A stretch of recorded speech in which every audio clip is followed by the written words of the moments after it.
Good afternoon. Good afternoon. Thank you for coming. It's good to see all of you here. Hope everybody's doing well. My name is Arliss Queen, and I'm here to introduce you to your current C.O.P.S team number 10 and tell you a little bit about our assignment. Of course, here we are, fine-looking men all the way across the board. As most of you already know, some of you that are new here may know that the C.O.P.S team is a community-oriented problem solving, aka C.O.P.S, mission. It's instituted by Sheriff Duncan to promote a closer relationship between law enforcement and the communities of Buncombe County.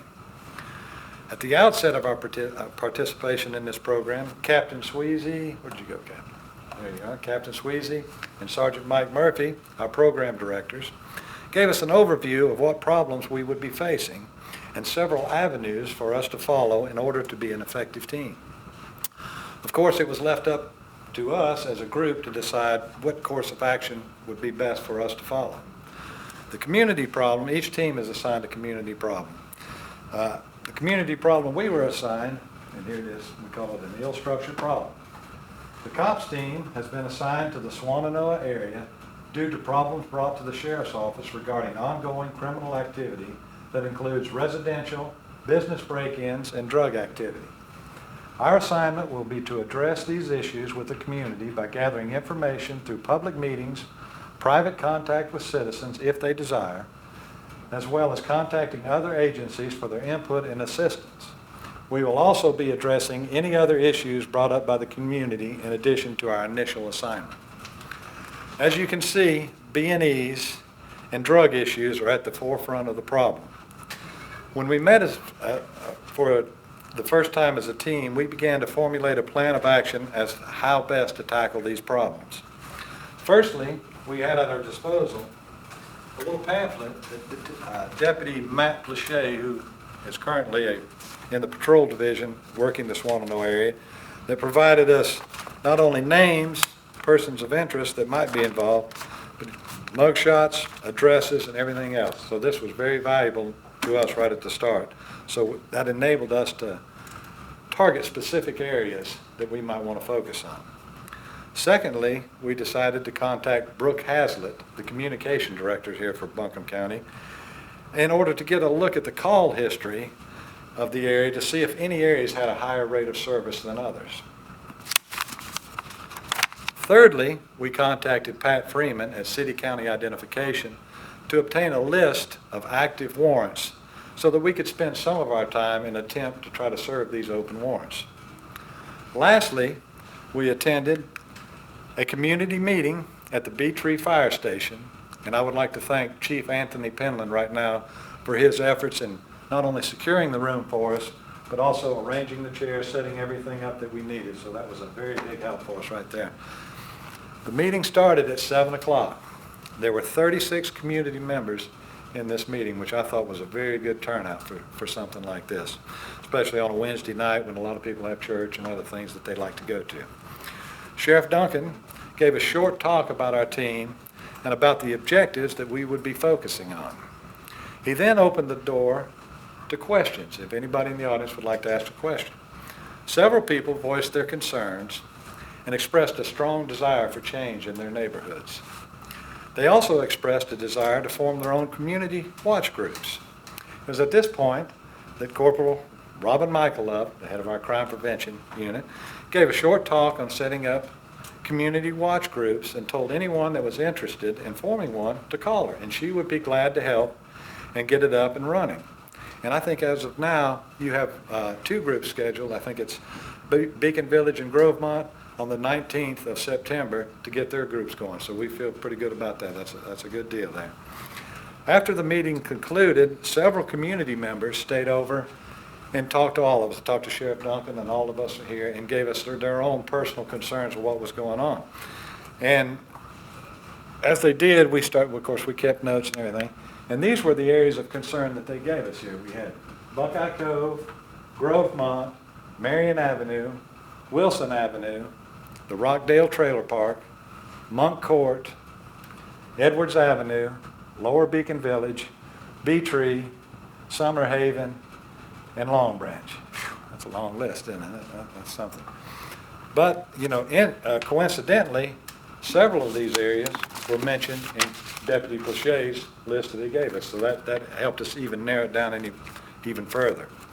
So now that I've given you a brief overview of our assignment, I would like to introduce to you our current COPS team. First off, I have Detective John Cave from the Criminal Investigation Division. John. Next, I have Corporal Daryl Saucier from the Patrol Division. Next, we have Officer Brian Davis from Detention. And lastly, we have Deputy Curtis Wallace, who is a school resource officer. So with that, I'll go ahead and roll into John here so he can talk about his category. Thank you, sir.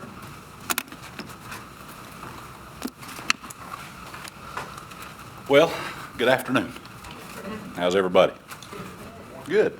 I was going to say, for those I hadn't met, I actually know everybody here, but just met you folks. But for your benefit, I'm John Cave, member of the Buncombe County Sheriff's Office. I'm assigned to the Criminal Investigations Division, the BEST team, which is breaking and entering suppression team, as a detective working break-ins and financial crimes. So good to see you all. Let's talk about break-ins. We first wanted to look at the 3 months prior to the COPS team, which would have been April 22nd through July 21st of this year. You've got felony and misdemeanor break-ins, and you've got a number of different categories. Residents with force, obviously locked up, and there's force used to enter. No force, which is going to be simply unlocked, open the door and walk right in.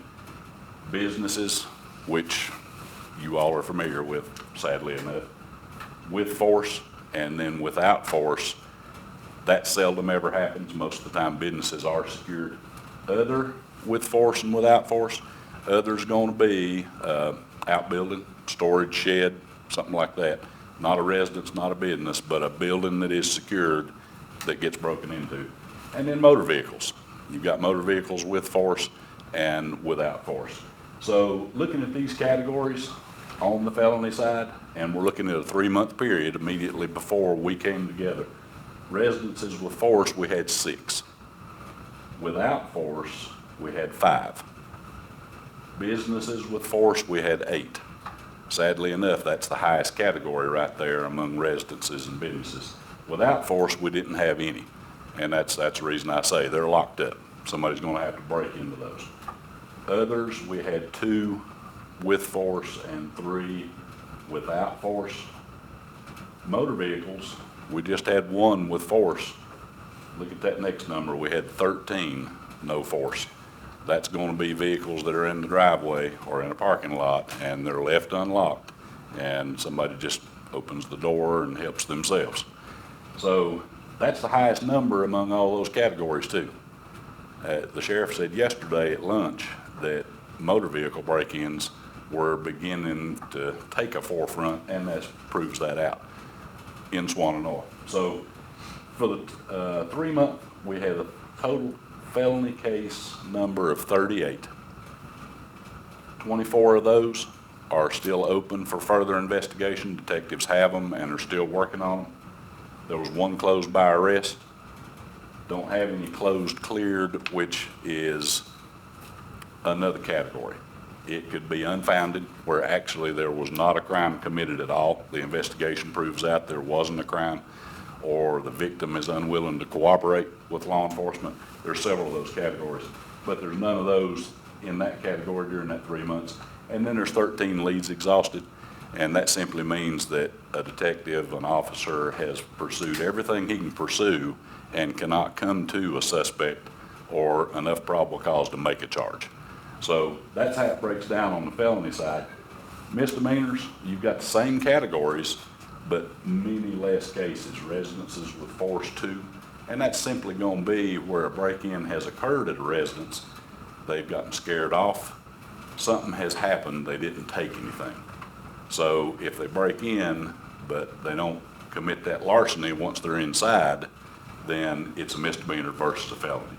So we've only got 2 of those. None without force. We've got 2 businesses with force.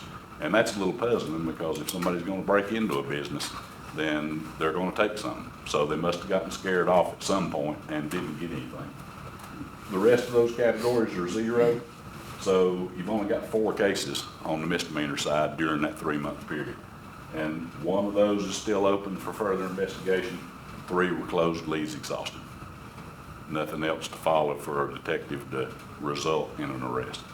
So that's a picture of the 3 months in Swannanoa, in the Swannanoa zip code, that entire little area right there, and the case breakdown.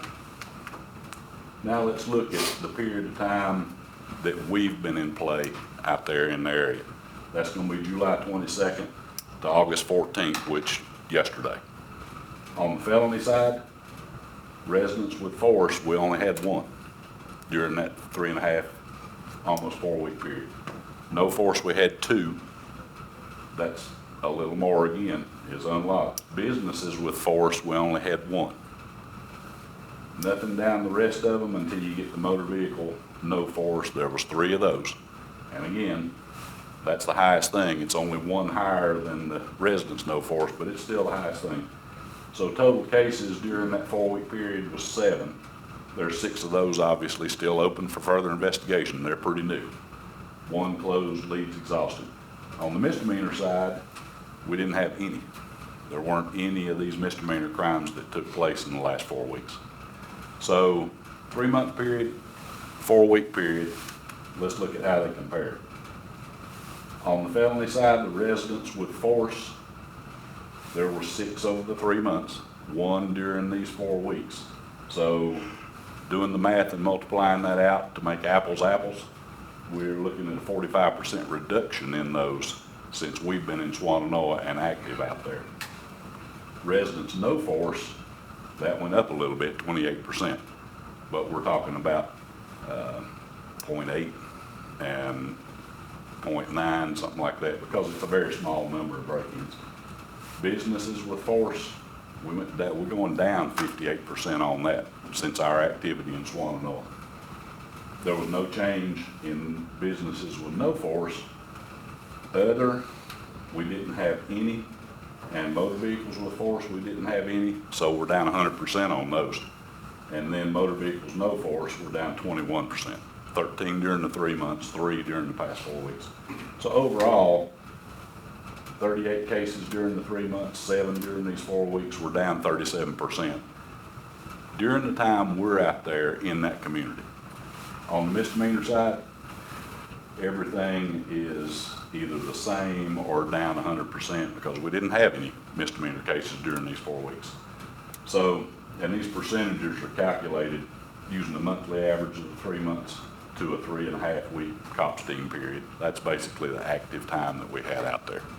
So we've got a pretty significant reduction, and we've talked about it, and we feel we can't help but think that our presence in that community had something to do with it. We went out there almost 4 weeks ago. The first day we were out there, everybody knew we were there because we didn't just sneak in and start looking around. We hit Swannanoa like a splash and started making arrests, and everybody knew we were there. Within a couple of days, people were telling us what's going on. And I'm not talking about the good folks, I'm talking about the thugs. What are y'all doing out here? So we think probably our presence and the way we hit that community and made it known we were there and started making arrests right out of the gate, it's caused some of them to back up and go to the house for a little bit. Hopefully that's going to be lasting. And as we'll see, we've developed things that we're going to continue to follow that I think will make it a lasting thing. So those are the figures. Let's talk about investigative activity. We worked on about a dozen cases during the period of time that we were out there. Initial contact with victims, which some of the new cases, initial contact means making that initial contact with them, verifying what is in that incident report, trying to get more information, clarify, add information, better descriptions on property. We had 7 of those that the team made contact and did that. Crime scene follow-up, we visited 9 crime scenes, businesses and residences, and that entails personal contact with the victim face-to-face, walkthrough, taking a look at the point of entry, where things were taken from, seeing if we can find evidence, footprints, fingerprints, photographing the scene, and then something that's really important, recommendations for enhanced security. We can look and we can see things based on experience that could be improved, that are going to slow down these break-ins or keep people out. And so we talked to them about security and what they can do, outside lighting, camera systems, particularly businesses. So those things we did on each one of these crime scene follow-ups. Come on. This is an instance of a residential break-in. The homeowner here came home, unloaded his lawnmower out of the truck, didn't even go in the house, started mowing his grass. Got his grass finished, put his stuff up, went up on the porch and noticed his front door ajar. When he got to looking, over here on the right-hand side, right there is what he found. Front door had been kicked in. There were several long guns and a television taken from that residence. And so we went and talked with them again, looked at everything, photographed it, tried to get better descriptions, serial numbers. Here's another instance of a residential break-in. The homeowner here actually doesn't live in the house, he lives in another part of the county. He's only over there when he's doing work, yard work, stuff like that. Well, he went to the house, right in this area, there's a shed underneath the house. Found where that door had been kicked in. Weed eater, chainsaw, and another lawn tool had been taken. So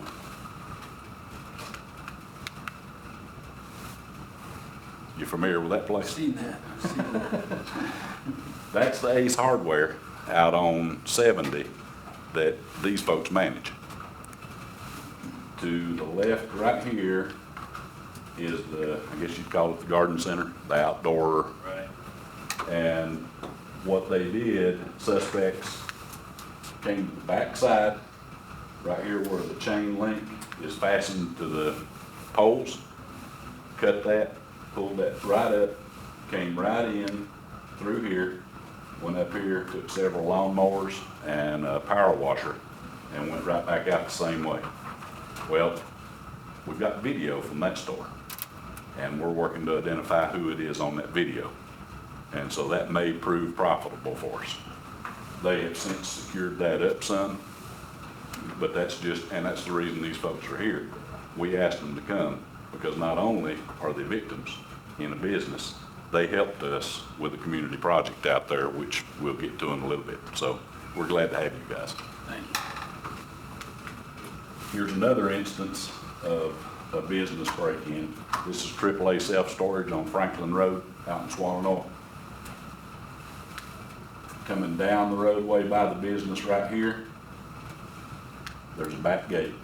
There was a chain, they cut that chain, came in that gate, broke into 5 storage units, and you can see the damage that they did, breaking off these locking systems. 3 of the victims weren't missing anything. 1 is still inventorying some stuff. The 5th one belonged to the Forest Service. They were renting it and had chainsaw parts in there. So we got serial numbers on chainsaw heads, and we're trying to connect up and locate some of that. And Lee actually said if we find some of that stuff and make an arrest, that he is going to try to get that into federal court since it was federal property that was stolen. So that'd be awesome. Steal some chainsaw heads and end up over here in front of the federal judge. So, and the last example that I've got, this is Warren Wilson property. They've had a hard time out there for the past few months. We've gotten 4 reports from out there. The first one, a weed eater was taken from a maintenance building, and they actually recovered it down behind their property at Owen Park. Found it down there in the bushes. We didn't get a report on that one. But then the second time, this is a forestry shed, and these windows were not very secure. Wooden windows that just push out when they're in there working during the daytime. Suspects took those windows out, went in and took 5 chainsaws. And so they secured those put bars behind them. Well, they had another break-in. Those windows weren't touched like the first time, but right here on the door, they cut off the hasp for a padlock and took a couple more chainsaws after the replacements came in. This is a garage apartment on another part of the property. It's actually next to this residence. Went into the garage there and took some student bicycles. Went into this house, which was bought to build a president's home. They were going to bulldoze it, so they've let art students go in and do projects and this and that. So there's not really anything in there, but somebody went in and vandalized it. So, but they're thinking that they have an idea as to one of the very few people that knew that this window had been secured and it wasn't even attempted the second time. The hasp was cut instead. So, and a couple of other factors as well. We've got suspects there, and so we're going to see how that works out. So that's just some examples of residential and business break-ins that we currently have and have been working, and that the C.O.P.S team worked together on. So during this period of time and the cases that we were working during this period of time, almost a dozen, we identified a couple of new suspects in addition to the ones that we had. Some of the cases don't have any, some do. We identified a couple of new suspects.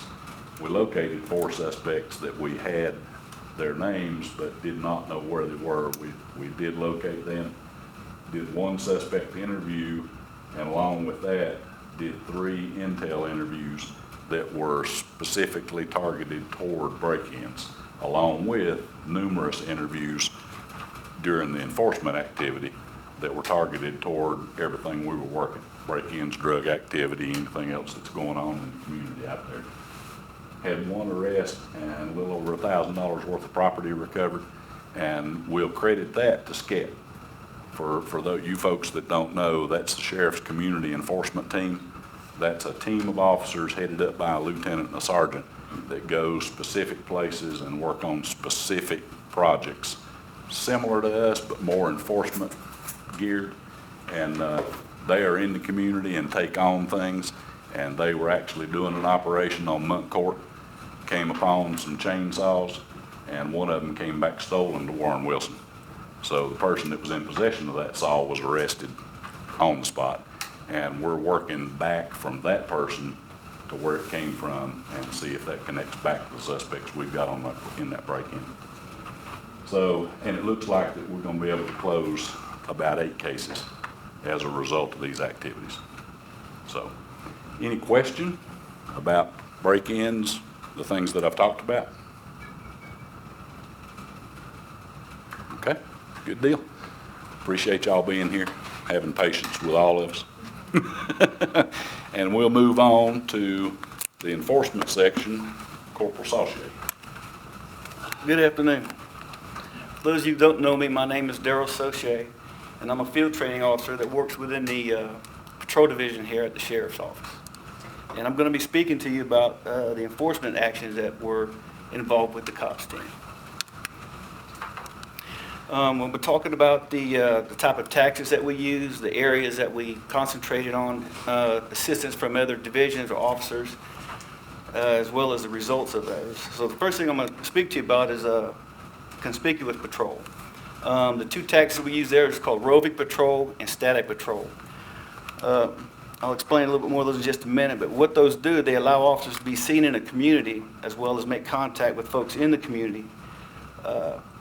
Obviously, roving is where you're out and about and you're moving about in the community, and statics where basically you're sitting in a spot somewhere where folks can come up to you, or you can go out and speak to folks and basically be a presence in the community, and some of that could actually deter criminal activity.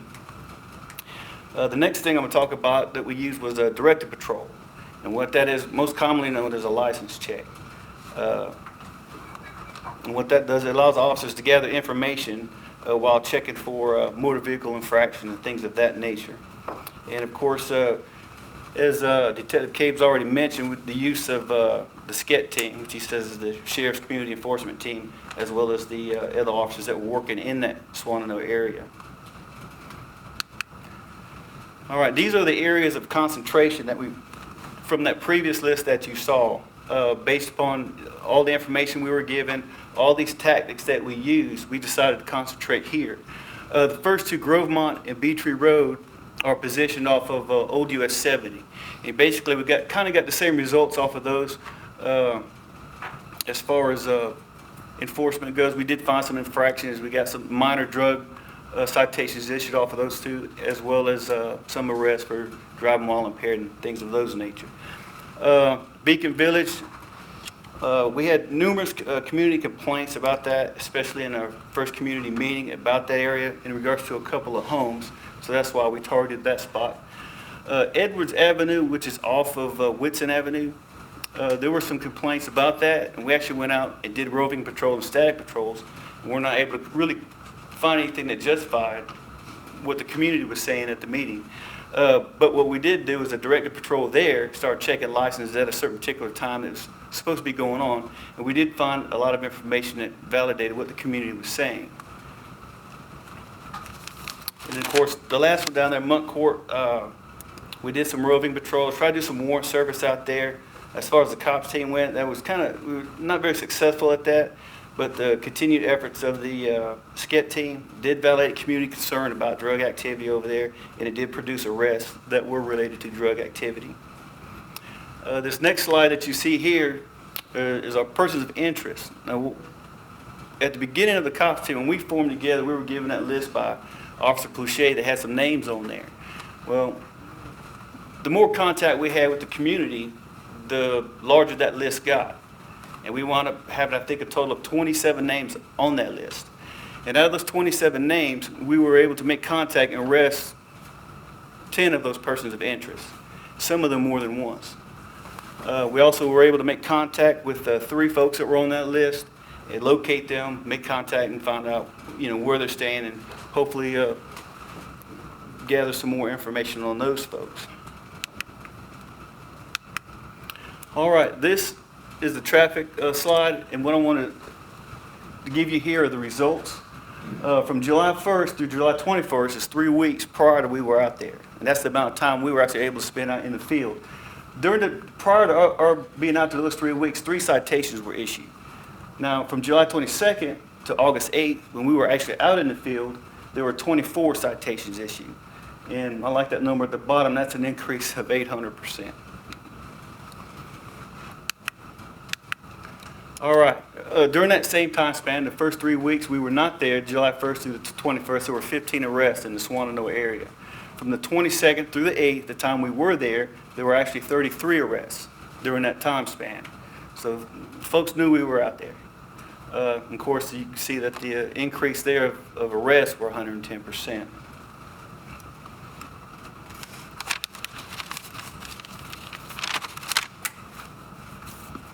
Okay, this is the directed patrol or license checks that we performed out there. We performed a total of 6. Okay, out of those 6 directed patrols, 61 citations, including warnings, were issued during that time. As you can see, there were 3 arrests made for DWI, which is driving while impaired. Also, 3 citations and arrests were issued for drug-related incidences, and also there were 3 arrests for warrant service. Folks that would come up and find out that they had some warrants they needed to get served on. All right, what I want to point out on this slide are the pictures. On the left, you can tell are at night, and the pictures on the right, you can tell are during the day. On the left is right there off 70 near Beatree, Old 70 Highway. The one on the right is Edwards Avenue. I guess what I want to point out there is that we didn't just work 9 to 5.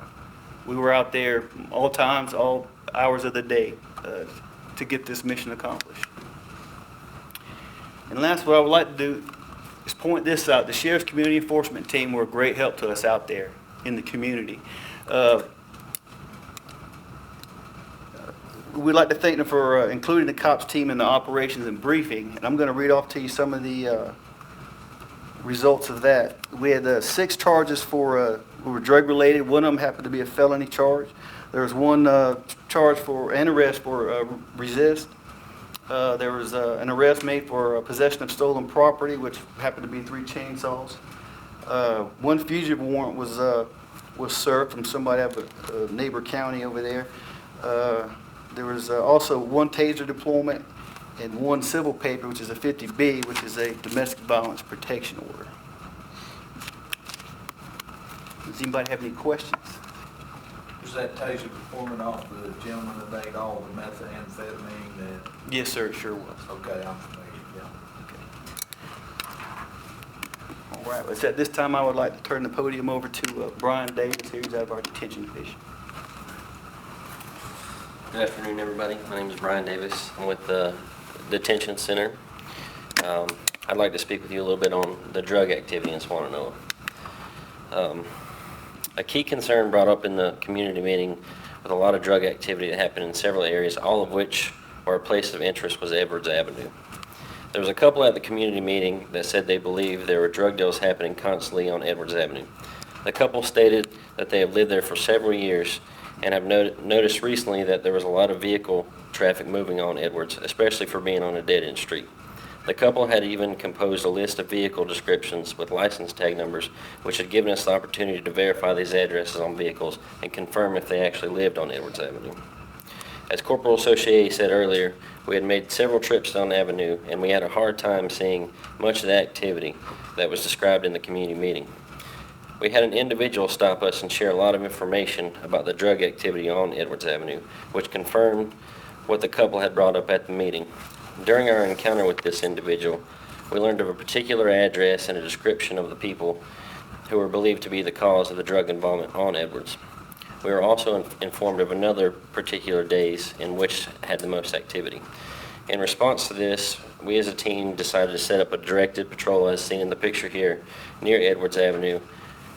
And during conducting our directed patrols, we were able to encounter several people of interest. We also made notice of several cars we encountered that, of the license we checked, very few of them actually had Edwards Avenue addresses. And also, several of the people that went through our checkpoint decided to make other plans and go in different directions. We searched a few vehicles during our directed patrol. We were able to issue several citations and get a little bit more information on our people of interest that could be on Edwards Avenue. After one of our directed patrols on Edwards Avenue, Corporal Associé and I performed a traffic stop on a vehicle. It was driving a little bit erratic on I-40, headed in the direction of Swannanoa. During the stop, it was discovered that the driver of the vehicle was in fact impaired, and upon a search of the individual, we found several prescription drugs, including Vicodin and Xanax, as shown in the picture on the top right. The Vicodin were found in a plastic bag and not in any type of prescription bottle, as shown in the picture. Another area of concern, probably my favorite over here, Daryl and I's favorite, was the Beacon Village. There was a key person in the information packet that was provided to us by Deputy Plachey, who currently patrols the Swannanoa area. Our first day of enforcement in Swannanoa, we encountered a vehicle and made a traffic stop because of fictitious tags. The driver of the vehicle happened to be our main person of interest in the Beacon Village, which was Jared Robinson. At the time of this particular traffic stop, we were only able to issue a few citations. The next day, warrants were issued for Jared on failure to appear for some of his previous charges. We made our way to the known address to attempt to locate Jared so we could serve the warrants. Upon arriving to Jared's house, we noticed several people of the residents who were already persons of interest in our packet, and we now know that they are associated with Jared, which added to our list of names. We were able to locate Jared and take him into custody for the current outstanding warrants he had. Later in the week, we once again initiated another traffic stop on Jared Robinson for the same thing, fictitious tags, in which more citations were issued. So we had several encounters already with one of our main people of interest. A few days later, more warrants came out for Jared for felony probation violations and felony larceny. We again were able to locate Jared Robinson driving the same vehicle with no tag and initiated another traffic stop. It was at this time we were able to search the vehicle. During the search, we were able to uncover a little bit of drug paraphernalia. We had some pipes right here, Schedule 2 methamphetamine.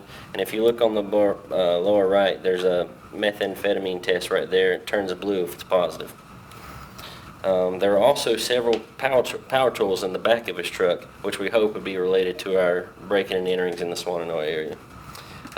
At the time of this traffic stop, there was 3 individuals in the vehicle, which all of them were people of interest, and just off this traffic stop, 3 people went to jail with felony possession of methamphetamine.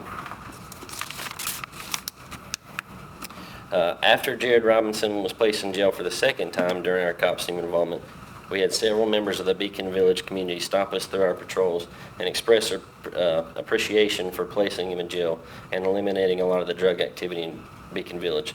This also led to Jared's landlord posting a notice of eviction on his rental property. Another place of interest was Beatree Road that involved some drug activity. We had a few known drug dealers that resided on Beatree Road and the surrounding area.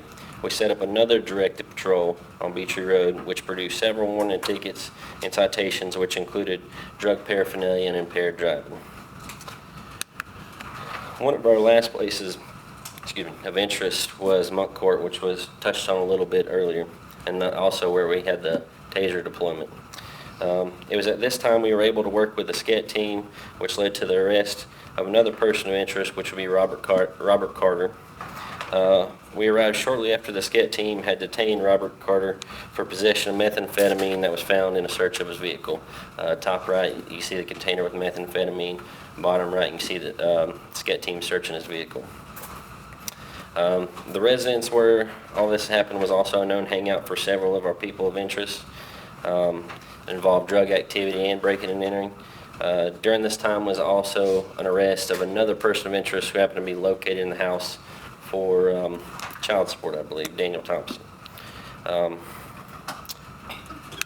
Right here is a list of numbers that involved our drug activity in Swannanoa. We made 6 arrests that were drug-related, 4 of which were felonies, 5 citations were written, 2 drug paraphernalia, 2 simple possession Schedule 6 marijuana, 1 misdemeanor possession of Schedule 2, the prescription pills. All in all, throughout our time in Swannanoa, I feel like all this was a great success. And with all our information obtained, will hopefully lead to further investigation in the Swannanoa community. At this time, I would like to introduce Deputy Curtis Wallace, who will cover our time spent on Warrant Service. Hello, everyone. All right. After, like Brian said, I'm Deputy Wallace. I'm currently the SRO at Eka High School. So it's been a great pleasure to get to work with these guys, get to be in the Swannanoa community. We're going to go over my part of it, which is the Warrant Service. I'm kind of going to touch on some of the parts, some of the people we came in contact with, and a lot of the assets that we got from the community trying to find these people during our time out there, and they were a big help to us.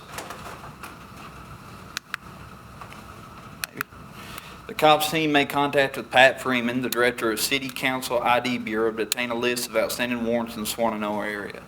The Warrant Service is a good opportunity to familiarize ourselves with the Swannanoa area and make contact with the community. Like all these officers, I'm not really working in the Swannanoa area a lot. I know how to get to Owen High School. That's about the depth of my Swannanoa knowledge. So don't really know a lot of the people out there. So getting the warrants and getting to go out there and, go down the road, talk to people out there, we got to know the area a lot better starting off. And plus we felt Warrant Service was a good jump off point, because the warrants are there, find the road, go serve them, and it gives us a chance to make contact with some of the people. We also went through the warrant list, see if any person of interest popped up on Deputy Lachey's list he gave us. And also, while looking at the Warrant Service, we eliminated some of the older ones. Some were from 95, simple worthless check, stuff like that. We went through and tried to find the ones where breaking and entering, drug related, anything like that. After the first 2 days trying to serve warrants, we tried to come up with other ways to find people. Some of the ways we were able to make contact was by leaving cards indoors, making contact with neighbors, and by using Facebook to help find their locations and what friends they were around. Like I said, being a high school SRO, you would not believe how much information I find on Facebook. Kids post everything in the world on Facebook. Anytime I have two kids about to fight each other, it's going to be on Facebook before I hear about it. So that comes in very handy to me. So went home one night, got on Facebook, started going through the list of the personal of interest we had, found out a ton of information. I mean, they posted what kind of cars they were driving now, who they were staying with, where they were living at, and it came out to be a great help to us trying to track them down. And the best part about it is, like I said, working with the people of Swannanoa were great. We would go try to serve a warrant. You know, they don't live here anymore. They're not here. We don't know who you're talking about. We drive down the road, see someone walking their dog. They're in the front yard. Roll down the window, make contact with them. Nobody knows you like your neighbors do. Neighbors know everything. And if you talk to the right ones, they're going to give you a ton of information. A lot of it turned out to be very useful for us. And leaving cards indoors, that worked out a couple of times for us also. I made a couple of arrests due to that. Corporal Soche made a couple of arrests just leaving information with neighbors and people in the area. They keep an eye out for us. They let us know what's going on. During our time out there, the Warrant Service, we were able to get 12 people arrested due to outstanding warrants. The outstanding warrants consisted of 18 felonies and 8 misdemeanors. And as of today, last we checked, 4 are still in custody of the Buncombe County Detention Facility. So that's 4 people out of the Swannanoa area that we were worried about. Gary Hips, Gary Treadway, David Grievous, Joshua Rackley, Kristen Kraft, Jared Robinson, who Daryl and Brian always seem to run into out there in Swannanoa, Derek Weir, Adam Zoring, Richard Chandler, Jennifer Hargrove, Jacob Troll, and Daniel Thomas. All of which, there was 4 people on there that were on our person of interest list as soon as we got it. We saw those names, warrants came up, we went after them. I'm going to tell you a little bit about some of these people. Another way the community, the good people in Swannanoa helped us out the most. Adam Zoring made contact to his house. His girlfriend was home. She told us he's not here right now. He's went to help his dad move. Myself and Officer Queen, who rode with me the entire time, we went over to the neighbor's house. The neighbor confirmed it. So, yeah, he's in this time of day. He's usually here. We see him drive up in a truck. He gets dropped off sometimes. They gave us the time of day he was home. Myself and Officer Queen waited until the next day, showed up at that time of day. He was home. He got to go to jail that day. Jared Robinson, right there, same thing. We were able to get a bunch of warrants on him. Like Daryl said, we were able to get him in a few traffic stops. Jacob Troll, he was our latest one. Once again, that was a neighbor calling into the sheriff departments to give us the information that Jacob was staying at his parents' house. We wouldn't have known that unless the community, we were able to get out there and make contact with them. They let us know he's staying there. Myself and Officer Queen were assisting Daryl in a traffic stop. As soon as we heard that come over the radio, we took the call. We go out there, we park a little ways away from the house, walk through the neighborhood. As soon as we turn the corner, we catch him with a half-eaten bologna sandwich and a bag of chips in his pocket, and standing out there on his dad's porch. So that came in handy with the community stepping up and helping us out. Also, Mr. Gary Hips, right there, another problem we had out there was trying to find him. He likes to live in the woods. He thinks he's a survivor man kind of thing. Lives in the woods all the time. Well, we made contact with his brother-in-law, who gave us information about where he may be staying. Went to the girlfriend's house in Black Mountain. Got there, made contact with a young lady that was sitting on the front porch. She told us he wasn't there. I said, well, do you care if we come inside and just make contact with anybody inside? She said, my mom's inside, let me go check. Went inside. At that time, Officer Queen went to the back of the house, made sure no one came out the back door. She came back out and said, you can't come in unless you have a search warrant. So at that time, that told me he's probably in the house anytime they ask for a search warrant. So I advised her, I think he's inside, he needs to come out. It'd be a lot easier. She said, well, he's not coming out. I said, that's fine. I'm not going to leave then. I said, we're going to sit here in your driveway until he comes out. I said, here's my phone number, tell him to call me. And that's another thing we wanted to point out with the C.O.P.S team. When you're on patrol, you don't necessarily have a lot of time to take each call like that. You can't invest a lot of time in each call because calls start backing up. Patrol's extremely busy at all times. So with us being on the C.O.P.S team, we were able to call Sergeant Murphy and say, this is what we got. We're going to sit here. And Sergeant Murphy said, do what you got to do. patrol don't have that option. They have to get going. So we sat there, and finally he made contact with me by phone. Told me some of the concerns he had. I took care of him. He came outside and turned himself in. We're able to put him in jail under 6 felony warrants. All right. And up next is Arliss Queen to finish out the community service project part of it. Any questions about warrant service or anything we did in the Swannanoa area? All right. Thank you all for coming. We appreciate it. Brother. Thanks, sir. Of course, like a lot of things in life, the last thing is the best thing. Yeah. Okay.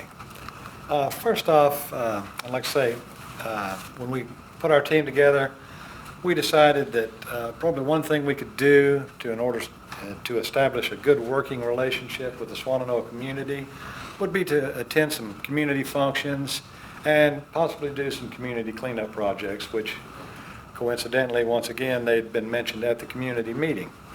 So several of the people at the meeting had said there was a lot of eyesores around the community. They wondered how much we could do.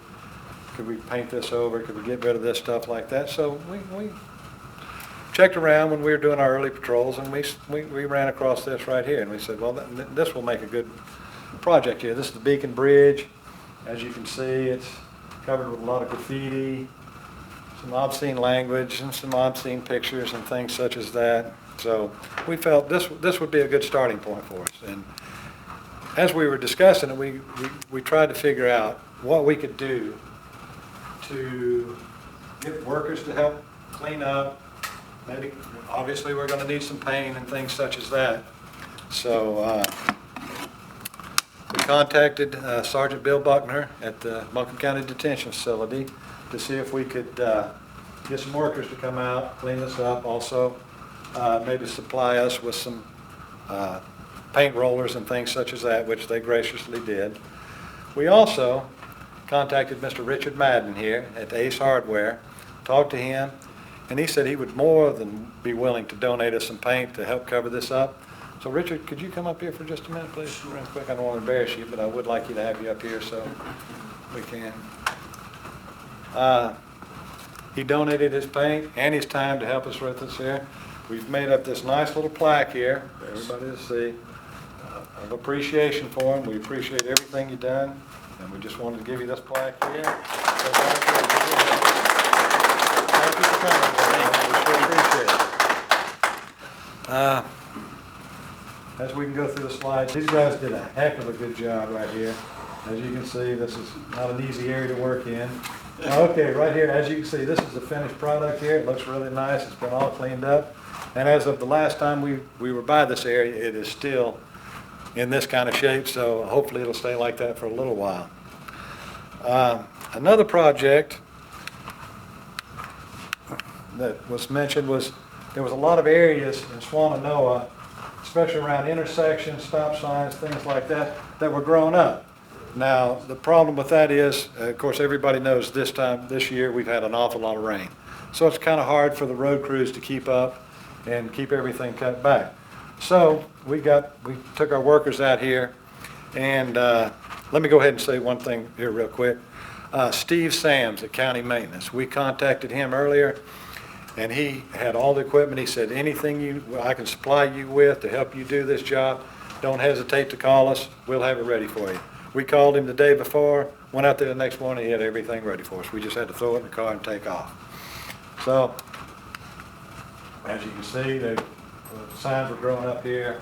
We had a lot of pictures to choose from. We just kind of took these because the inmates' faces weren't on them. We didn't want to have, we didn't, since it was coming on TV. Clean this is, as you can see, this is around the Beacon Bridge also. And this area, I'd like to talk about this area a little bit right here as we're going. This was one of the intersections. This is right above Edwards Avenue right here. This is an area we spent a lot of time in. And as you can see, when people are coming up here to stop, it's a little overgrown right here. And so we wanted to clean that out. But the problem was, there was an issue here that we noticed, even though we cleaned this out, was the area back behind the fence here. That's private property. And it was awful grown up in there. I mean, it was horribly bad. You can see from probably that fork tree right over there all the way back. It was just a mess there. Well, coincidentally, we found that doing this cleanup, that sometimes a community, when you do a little cleanup and you change the environment a little bit, they want to keep it going. They'll keep things going, and they might get involved themselves. Well, today, this is a perfect example. Today, we went out to the Swannanoa area for a little bit to pass out some flyers for the upcoming community meeting. All that area had been cleaned out, every bit of that. So that whole intersection right there is completely cleared. When you pull up to the stop, everything, it's easy to see, easy to pull out, no problems whatsoever. So I think that was a nice little benefit that they probably saw us working, cleaning out, and somebody in the community or whatever came up and said, hey, you own this property here, how about let's get in there and cleaning that out so we can do it. Very good job. Also, I'd like to thank Ellen Frost, Commissioner Ellen Frost. She's not here today. She was going to try to be here today. But when we were in the community, we didn't find a whole lot of street signs and things that were missing. But once again, we had an issue with overgrown areas and everything like that. We contacted Ellen, and she said that she would be more than glad to get with DOT, and she's currently working on that right now, and other people, to keep this area cleaned out and get everything cleaned up. So that was very good. Next, this here is the United Methodist Church in Swannanoa. Every Wednesday from 11:30 to 1 o'clock, they sponsor a welcome table. Now, if you don't know what that is, it's like a little community lunch where people in the church and people in the community, they donate food or they donate their time, and everybody from the community gets together and comes and just sits around and has a nice little talk session. People get to see each other that they may not see each other all the time. So these are free. I mean, you can make donations, but they're free. And it was at this time when we went out there that Captain Sweezy and Sergeant Murphy joined us for this. Did I mention it was free? Right. We also had one in Leicester, and it is free too, so I don't need to mention who showed up for that one also, right? But they did come out there for that. But several members of the community here came up to us, a lot of these people in both Leicester and this, and told us how much they appreciated us being out here in this area. That it really made their hearts sing, they said, on some occasions, that they saw that we really cared and that we were out there listening to what they had to say, and we were trying to make a difference and help them out. They really appreciated that. Let's go to the next one now. These are our totals here, just to finish up. And we've got the elephant in the room we haven't mentioned, so let me go ahead and mention that right now. We have this board. This outlined area, the blue outlined area, is the Swannanoa area that we covered here. And hopefully you can see. The yellow pins out there are the break-ins. What was that, John? Was that 3 months? 3 months. 3 months of break-ins just in that one little area, and I think it was 35. Was it not, John? Something like that? Yeah. 35. The red pins show how many happened while we were out there. I think there's only 6 on there, you'll see.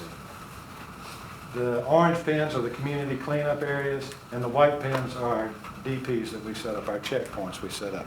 So after this is over with, if you'd like to come up and look at that. Deputy Wallace's wife spent a lot of time working on that and setting it up. So since we're going to be on TV, you have to mention it because Curtis doesn't want to get in trouble with his wife. Yeah, right, so we come through. Okay, here's our totals here. Final total, not all of them, you've heard a lot of them already. Breaking and entering, residents with force, down 45%. Business with force, down 58%. Total felony breaking and entering, down 37%. 33 arrests, 61 citations and warnings issued, and 12 arrests from our warrants. We're real excited about these results. We think they're very, very good for. Lastly, we've got, well, not lastly, I've still got to talk after this, but this is some thanks we'd like to give out to everybody that helped us, and of course, everybody's not on here. We couldn't put it all on there. But first, we'd like to say thank you, Sheriff, for having this program. We've all appreciated it, and we know the community appreciates it, so thank you for that. Pat Freeman, City County ID, Brooke Hazlitt, extremely valuable to us. Spent a lot of time with it, and if you know, some of you people here know what it's like over there, for her to take the time out and do what she did, That really helped us a lot. Deputy Matt Lachey, I'm going to say, he provided us our pamphlet. He allowed us to kind of start running right off the bat. We didn't have to compile all those facts for ourselves. They were there for us. Megan Shearling of WLOS. It was great that she was there. She put it out there. She filmed everything so the community could be right there and see, and also gives us some publicity too, let people know that we're out there. Lieutenant Randy Sauls and the C.O.P.S team members, which we've already talked about, we appreciate all they did for us. They got some great numbers for us. Commissioner Ella Frost, who is still working for us, we really appreciate that. Steve Sams, County Maintenance. Sergeant Bill Buckner, Buncombe County Detention Facility. The Fletcher Police Department, we didn't touch on this much, but we had a fugitive warrant that was coming in, and they worked with us in order to arrest that person. Sabian Warren from Asheville Citizen Times, I think there's been 2 or 3 articles written on the COPS team just since this past month. I know they've done more, but just now, which really keeps us in the limelight and lets people know that we're out there. Natalie Bailey, thank you so much for everything you've done, especially when you keep on. You do a great job, and we sure do appreciate you. Haywood County Probation, that was one of the people on Deputy Wallace's thing. We had another person that was wanted in Haywood County. We were able to get them. Jana here, she was great. Anytime we needed anything, we just called, say, hey, we need this. She said, come up and get it. It's right there. Appreciate it. Once again, Fire Chief Anthony Penland from Swannanoa. He not only set up the first community meeting, but he's got us ready for next Tuesday, which we're going to have our follow-up community meeting. The Swannanoa Patrol deputies, every time we had to stop, every time we were working in the area, they were always coming by. Do you need anything? Can we help you do anything? What do you need? We're here for you. BCAT, the Buncombe County Anti-Crime Task Force, they were influential, and we were able to give them a lot of good information, hopefully for some future investigations. As I mentioned, the free lunch at Swannanoa United Methodist Church. Right, Sarge? Corporal Robin Michaelove, Crime Prevention, thank you so much. You were always a help, and she came by every day and talked to us when we were here, when we saw her, and said, anything you need, anything I can help you with, we appreciate it. Sergeant Mike Murphy, a great guy. He really made a difference for us. He was with us every day. Anything we needed, he helped us set up checkpoints. Whatever we needed, Sergeant Murphy was there. Captain Rusty Sweezy, the same goes for him, always there. Anytime we needed any advice, any kind of question we had, he was right there for us. We appreciate it. And of course, last but not least, Mr. Matt, thanks again for coming. We sure appreciate what you've done for us. Thanks for having me. You're welcome. Okay, now the finish. To finish up this program, I would like to leave you with one last thought on the COPS team program. There is an old adage that states, large doors swing on small hinges. Now, what does that mean, and how does that apply to this program? As an example, just look at a door. Whenever you're around a door, and what do you see? We all see the same thing when we look at it, a large solid object. But how often do we miss the things that gives the door its true strength, the hinges? This analogy can be used to describe the current state of modern law enforcement. The communities of Buncombe County are the hinges that must support this office in order for us to maximize our efforts. During the past month, on a daily basis, each one of us has come into contact with members of the Swannanoa community and have been told how much they appreciate the work we're doing out there. In some cases, we've been given street addresses, license tags, and other information concerning criminal activity in the Swannanoa area. One aspect of this is that we quickly noticed was that the more time we spent in the area, the more information we received. In other words, once the at-large community realized that we were here and we were listening to what they had to say, they were more than willing to help us achieve our goals. Isn't this the driving force behind the ideal we have for our COPS team? Not only do we derive a strong sense of satisfaction for the work we have done, but we have also instilled a sense of confidence and pride in the community for all the effort they have put into this program. What greater feeling can a person have than when they feel that they personally have made a difference?